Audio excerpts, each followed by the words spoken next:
Invented by Scottish mathematician John Napier, logarithms are basically a different way of representing the exponentials. Before getting into the logarithms, let's take an example for exponentials first. So I'm taking 2 power 4 equals to 16, and let's break down it. This is the rate of growth or growth rate. This one is the exponent or power or index, different words for the same thing, right? And this one is the product. So in general language, if I have to say this thing, I will say how long will it take for 2 to get 16. So it takes 4 steps. And another example, 2 power 5 is 32. The same things. And how long will it take for 2 to get 32? It takes 5 different steps or 5 steps, right? So if I had to write these guys into the logarithm form, how will I write it?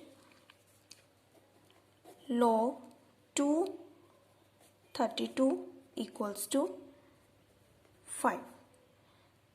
So this is how we write logarithms, and we say it as log base 2 of 32 equals to 5, right?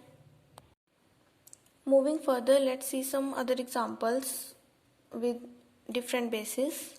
As I have taken base 2 here, I am taking base 5 here.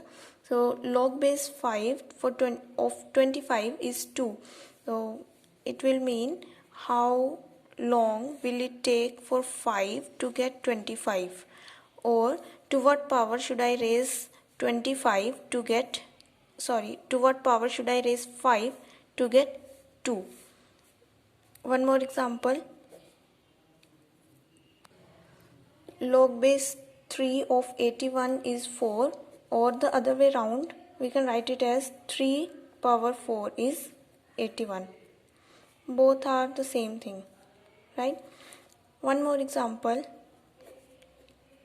log of under root 3, log base under root 3 of 27 is equal to how much? Let's see. Root 3 multiply root 3 multiply root 3. This is 9, and we need to multiply it one more time. So it's 27. So this is root 3 power 6.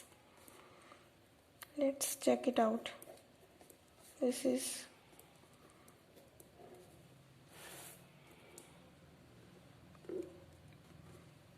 so this one will be 6, right? So you can try these things with some more examples which you can find anywhere on the internet or Google. I hope you understand this thing. Thanks for watching.